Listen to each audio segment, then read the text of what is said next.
বিরোধী ছাত্র আন্দোলনের সাথে সম্পৃক্ত শিক্ষার্থীদের একাডেমিক ও প্রশাসনিক কোনো ধরনের হয়রানি করা হবে না, এই মর্মে অঙ্গীকার করতে হবে।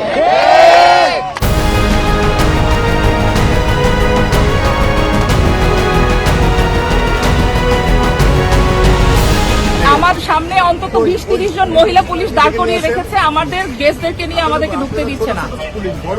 এবার আপনি কথা বলেন, যে জুন্নুন বলে একজন অফিসার এখানে দাঁড়িয়ে আছেন, আপনি তার সাথে কথা বলেন। আপনি বলে তাকে অর্ডার দিয়েছেন যে অন্য কোনো বিশ্ববিদ্যালয়ের শিক্ষক ঢুকতে পারবে না কেন? এখানে কি 144 ধারা জারি করেছেন? ক্যাম্পাসে কি 144 ধারা জারি হয়েছে?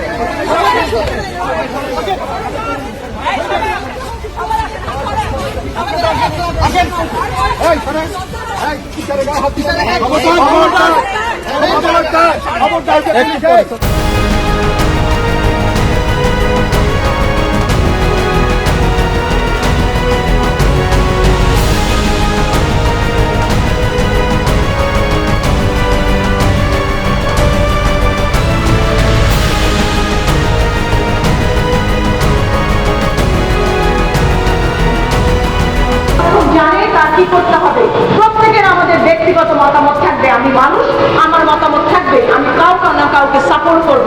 কিন্তু যেদিন আমি এই প্রফেশনে এসেছি